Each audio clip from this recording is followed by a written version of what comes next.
Assalamualaikum warahmatullahi wabarakatuh. Selamat datang di channel Sederhana Luar Biasa.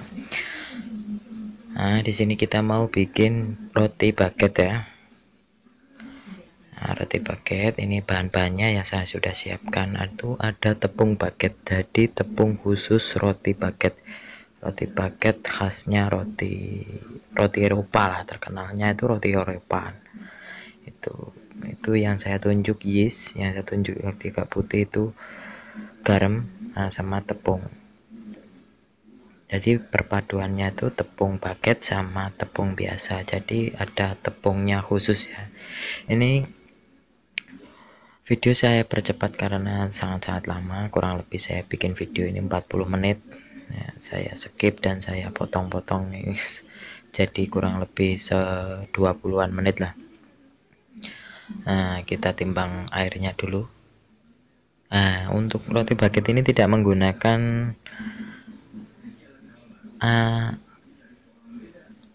gula ya, maaf ya, saya agak belepotan ngomongnya. Roti baget tidak menggunakan gula. Kendalanya di mixing itu yang rawan sekali rusak.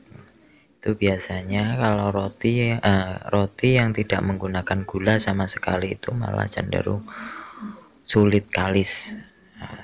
Tingkat kekalisannya juga beda dengan roti manis atau dengan roti yang pakai gula. Soalnya gula itu meningkatkan kekalisannya roti adonan lah. Kalau adonan ya adonan gitu aja. Itu tadi merek mixer kami yang dari Taiwan nih, made in Taiwan.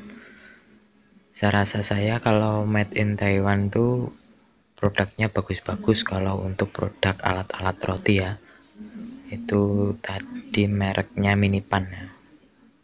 Ini kapasitas 35 kilo itu adonan tepung. Jadi kalau udah jadi adonan roti itu 70-an kilo lah, 70-an kilo.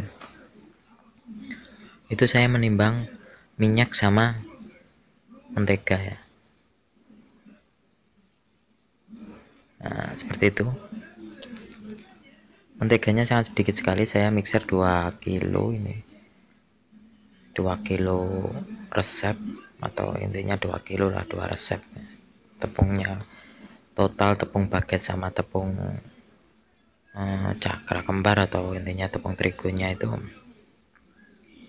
1 kilo. Jadi total kedua tepung 1 kilo, tepung baget sama tepung terigu 1 kilo, totalnya 1 kilo gitu. Untuk di produk kita tidak menggunakan cakra ya. Cakra untuk kualitas menengah ke bawah atau ke bawah, intinya yang murah lah. Kita menggunakan tepung yang lebih berkualitas dan premium. Untuk masalah adonan kalisnya itu kalau dilihat dari segi pemiksaran kayak gini nggak begitu kelihatan ya, soalnya mixernya besar, adonannya sedikit sekali, sangat-sangat sedikit malah saya lihat, sampai cuma di ujungnya baling-baling aja, kayak orang mainan saya. Orang mixernya 35 kilo kok, ini mixer cuma 2 kilo, kenapa enggak pakai mixer lain? Nah, itu pertanyaan yang tepat sekali untuk subscribe saya dan yang menonton viewer saya. Ya, kalau dilihat dari segi efisiennya sih efisien pakai mixer kecil ya, tapi mixer kecilnya lagi digunain sama temen. Intinya gitu ya. Ini waktu proses masuknya mentega sama minyak ya, kita minyak sayur ya, sudah saya jelaskan di produk-produk kita tidak pernah pakai minyak goreng, yang pasti juga minyak yang berkualitas, yang rendah lemak, yang bagus langsung dikonsumsi, yaitu minyak sayur gitu aja lah. Kalisnya seperti itu ya, kalau udah ngumpul di tengah itu kayaknya sudah mulai kalis gitu. Nah, kita cek dulu adonannya. Nah, itu kayaknya kalisnya masih kurang, masih putus ya, kalau ditarik masih putus. Tapi ini nggak bisa sekalis roti manis loh ya, intinya ya seperti itu aja, nggak bisa sampai kualis gitu. Kalau roti kan lebih kalis lebih bagus. Kalau di paket ini kan nggak ada gulanya, jadi nggak bisa kalis seperti roti manis. Nah, maka dari itu roti paket ini itu cenderung seratnya kasar ya, cenderung seratnya kasar. Malah dari pihak perusahaan kami itu seratnya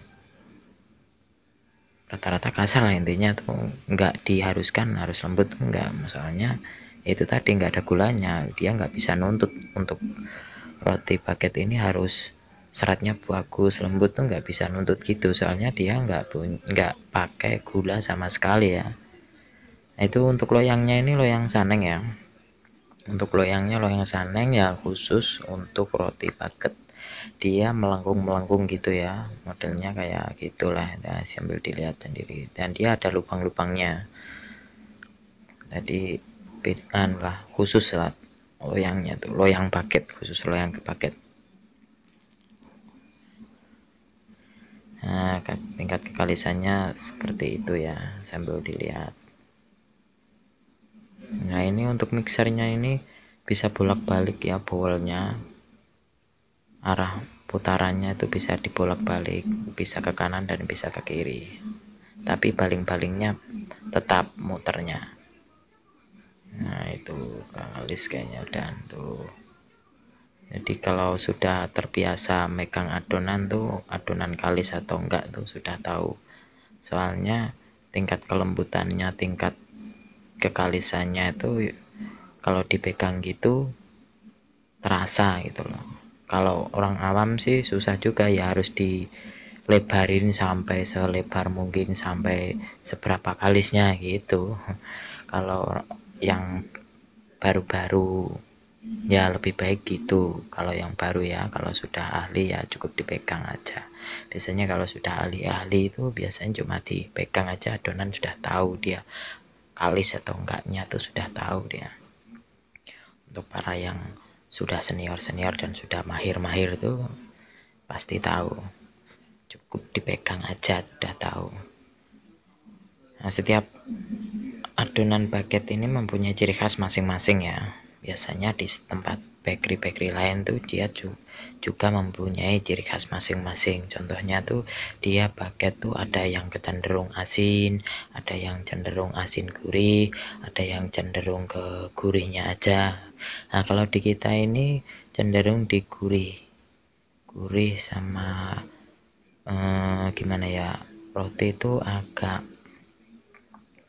berbobot. No, maksudnya tuh kalau dimakan nggak serasa makan tepung gitu, jadi gurih agak berbobot. Itu tadi ada premikannya,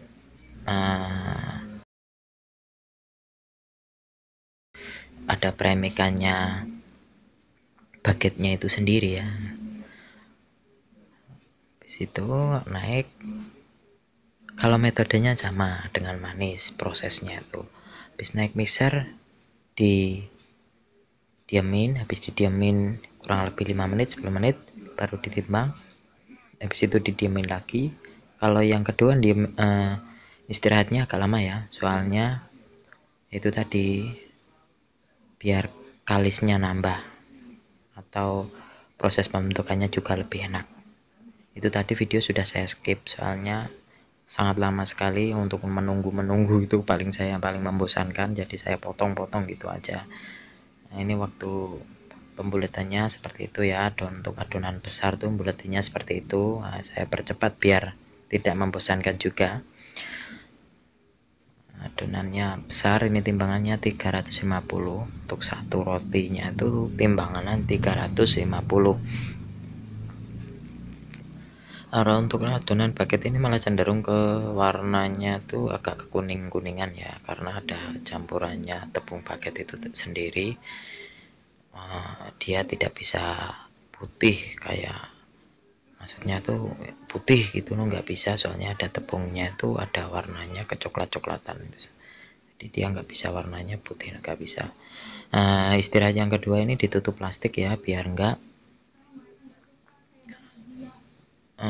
kering, atasnya biar nggak kering ya. Sambil dilihat jamnya tuh 18.10 dan mulai lagi 18.30. Ini saya skip lagi soalnya biar tidak membosankan dan tidak menghemat waktu. Ini proses penepelnya ya, saya percepat juga biar enak dilihatnya, biar rasa penasarannya langsung hilang gitu ya, atau cara belajarnya biar singkat. Nah, kita menggunakan minyak ya untuk waktu ngerolnya. Minyak boleh pakai minyak goreng, boleh juga pakai minyak sayur. Gulungnya seperti itu ya. Gulung bagus, itu didiamin lagi ini maksudnya untuk memanjanginya kan, kita kan rotinya panjang, jadi memanjanginya biar nggak sulit atau permukaannya biar tidak pecah. Ini memanjangannya ntar pakai tepung ya, ini proses. Ini pakai tepung, jadi dia nggak rusak permukaannya, nggak keriput lah. Soalnya kalau pakai minyak itu malah cenderung keriput, kalau nggak itu susah, soalnya dia nggak pakai gula itu tadi, jadi tingkat kekalisannya adonan itu kurang, jadi untuk memanjangin sepanjang itu ya susah, makanya itu pakai tepung. Kalau pakai tepung lebih mudah memanjanginya. Kalau sudah pernah nyoba tepung sama minyak, ntar ada perbedaannya prosesnya ini. Kalau belum coba ya nggak bisa ngomong juga, soalnya saya sudah nyoba-nyoba, jadi cara yang efisien, cara yang paling enak itu seperti apa gitu, maksudnya saya saya kupas di sini biar viewer saya, subscribe saya itu mempraktekkan atau bikinnya di rumah tidak kesulitan. Asal dia mau dengerin ocehan saya, mungkin kalau bikin di rumah tingkat kegagalannya sudah menurun drastis lah, jadi hampir 80% ke atas berhasil gitu aja ya. Soalnya saya di sini banyak ngomong, waktu kemarin ngomong saya agak belepotan karena pikiran lagi kemana-mana. Nah ini juga belepotan juga sih, saya bukan ahlinya orang ngomong. Seperti itu manjanginya. Seperti itu. Habis itu, ini saya nunjukin sambungan ya, saya tunjuk itu sambungan untuk roti itu, semua roti sambungannya di bawah biar kelihatan cantik. Gitu. Jadi ntar saya taruh di bawah sambungannya biar kelihatan atasnya tuh kelihatan bagus. Kalau sambungannya di atas kan belepotan roti, jadi nggak bisa cantik gitu. Nah itu ya, saya perjelas ini.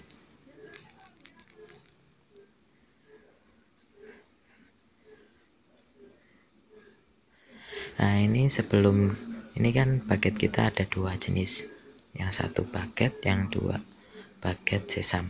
Nah untuk baget itu menggunakan tepung ya, atasnya disemprot air dulu, habis itu diayak seperti itu ya, atasnya diayak pakai tepung. Nah seperti itu. Yang kedua pakai wijen, diayak pakai wijen ya. Nah seperti itu. Kita percepat juga videonya biar tidak membosankan. Sebenarnya kan rotinya 9, jadi untuk 2 kilo roti kita cuma dapat 9 biji ya, terhitung kosnya tinggi lah ini, soalnya 2 roti 9 biji kosnya tinggi ya. Untuk pemotongan itu jangan bukan pemotongan, kita kan ada sobekan-sobekan atau diiris-iris atasnya itu jangan langsung ya, habis ditebel jangan langsung diiris, jadi didiamkan dulu kurang lebih 10-20 menit tergantung rotinya. Kalau dia ngembangnya agak lama atau gimana rasanya kurang pas untuk diiris, jangan diiris ya. Nanti ini ntar ada videonya, ini cara ngasih wijennya seperti itu ya, biar nempel semua. Dikasih air juga biar nempel tuh, maksudnya seperti itu.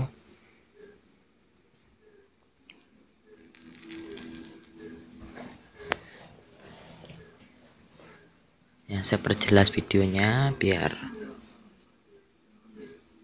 jelas. Saya tunjukin itu 2 model, 1 wijen, 1 tepung. Semprot air, habis itu dikasih wijen. Ini saya skip semua biar enggak panjang waktunya ya, seperti itu ya, biar kayak ulet ya. Ulet panjang. Roti ini yang gimana ya, roti ini tuh sangat terkenal sekali ya, roti baget ini. Biasa ada di film-film tuh, film anak kecil tuh yang Tom and Jerry itu yang bisa gerak-gerak itu kayak ular itu. Kalau di Jackie Chan juga banyak sering dilihatin roti-roti ini, roti yang panjang baget. Nah, ngirisnya seperti itu ya, kita pakai pisau yang bergerigi, jadi ngirisnya seperti itu, miring ya.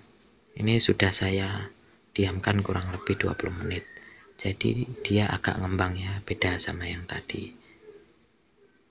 Nah, ngirisnya miring dan standarnya di perusahaan kami itu 7 irisan, 7 sobekan lah, intinya seperti itu. Nah, ini saya percepat biar tidak membosankan.